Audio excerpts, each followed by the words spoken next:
Hello दोस्तों, तो आप पहुंच चुके हैं UP board class 10th mathematics के 18 नंबर प्रोग्राम में। और हर रोज की तरह आज भी हम 3 क्वेश्चंस लेकर के उपस्थित हैं। चलिए देखते हैं 3 क्वेश्चंस क्या हैं और इन्हें किस तरह से हल किया जाएगा।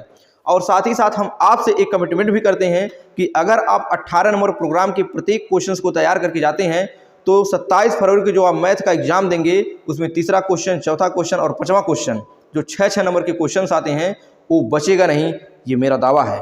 तो पहला क्वेश्चन है, भूमि के एक बिंदु P से एक 10 मीटर ऊंचे भवन के शिखर का उन्नयन कोण 30 अंश है। भवन के शिखर पर एक ध्वज को लहराया गया है और P से ध्वज के शिखर का उन्नयन कोण 45 अंश है। ध्वजदंड की लंबाई और बिंदु P से भवन की दूरी ज्ञात कीजिए। तो चलिए हम सबसे पहले 10 मीटर ऊंचा एक भवन बनाते हैं और उस भवन के ऊपर एक ध्वज को लगाते हैं।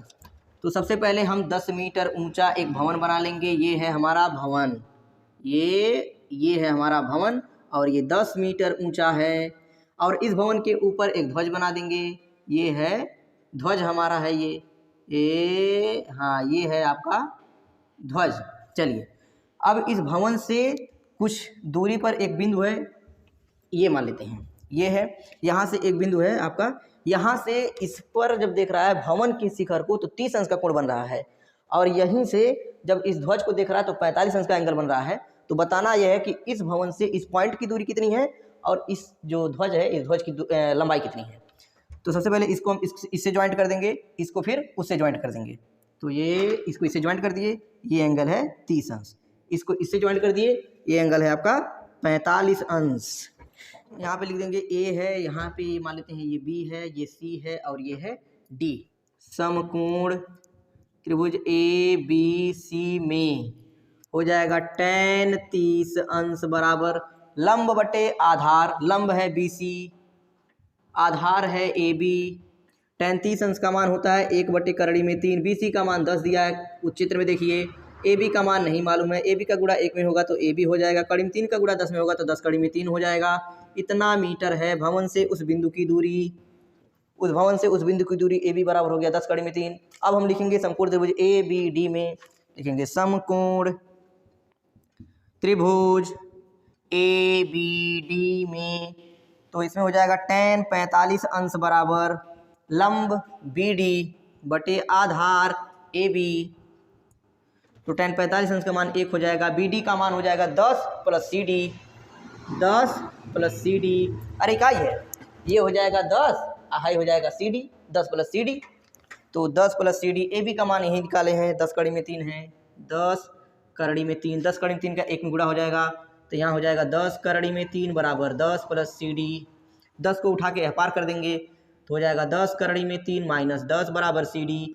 अच्छा, इसमें 10 कॉमन ले लेंगे तो हो जाएगा 10 और करड़ी में 3 माइनस 1 बराबर CD। ये आ गया, इसको भी घेर देंगे। अतः भवन से उस बिंदु की दूरी या उस बिंदु से भवन की दूरी 10 कड़ी में 3 मीटर है और ध्वजदंड की लंबाई 10 कड़ी में 3 माइनस 1 मीटर है। अगला क्वेश्चन लेकर हाजिर हो चुके हैं। एक बर्तन उल्टे शंकु के आकार का है जिसकी ऊंचाई 8 सेमी है और इसके ऊपरी सिरे की त्रिज्या 5 सेमी है। यह ऊपर तक पानी से भरा हुआ है। जब इस बर्तन में शीशे की कुछ गोलियां जिनमें प्रत्येक 0.5 सेमी त्रिज्या वाला एक गोला है डाली जाती है तो इसमें से भरे हुए पानी का 1/4 भाग निकल जाता है। बर्तन में डाली गई शीशे की गोलियों की संख्या ज्ञात कीजिए। एक उल्टे शंकु के आकार का एक बर्तन है, उसमें पूरा पानी भरा हुआ है। उसमें गोली जब डालेंगे, एक गोली डालेंगे तो उसमें से पानी गिरेगा। कितना पानी गिरेगा? जितना उस एक गोली का आयतन होगा।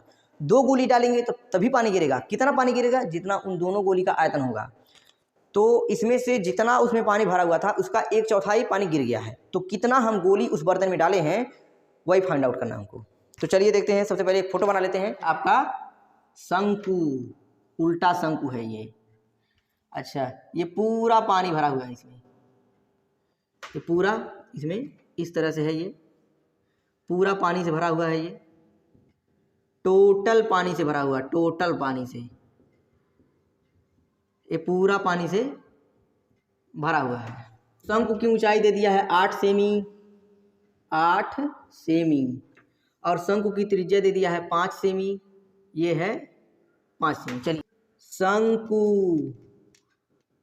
की ऊंचाई h बराबर दिया है 8 सेमी, शंकु की त्रिज्या, शंकु की त्रिज्या आर बराबर दिया है 5 सेमी।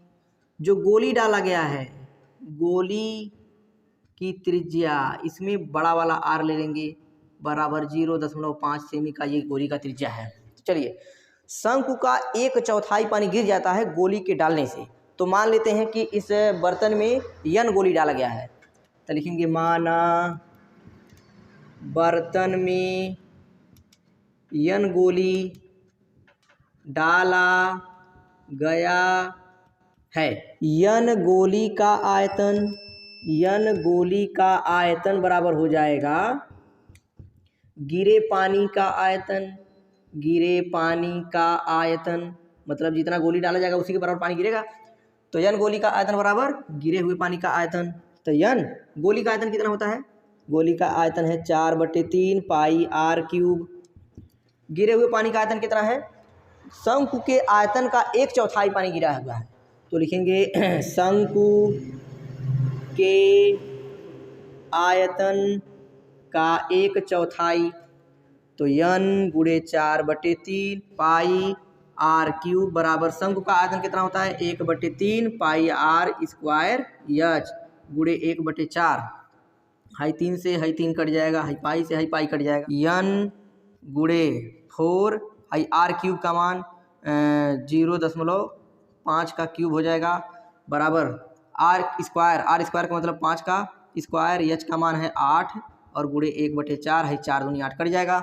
इसको उठा के नीचे कर देंगे तो हो जाएगा n बराबर ये 5×5 = 25 गुणे 2 बचेगा और बटे ये 4, यहाँ पे 0.5 का क्यूब है तो हो जाएगा 0.125। तो n बराबर 25 दूनी हो जाएगा 50 और है 125 चौका हो जाएगा 500, तो हो जाएगा 500 और 3 अंक पे दशमलव, तो 0.5 आ गया।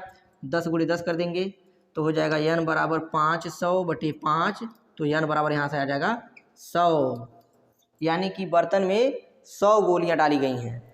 अंतिम क्वेश्चन है, एक गोलाकार कांच के बर्तन की एक बेलन की आकार की गर्दन है जिसकी लंबाई 8 सेमी है और व्यास 2 सेमी है, जबकि गोलाकार भाग का व्यास 8.5 सेमी है। इसमें भरे जा सकने वाले पानी की मात्रा माप कर एक बच्चे ने यह ज्ञात किया कि इस बर्तन का आयतन 345 वर्ग सेमी है। जांच कीजिए कि क्या उस बच्चे का उत्तर सही है या नहीं। यह मानते हुए उपरोक्त मापन आंतरिक मापन है।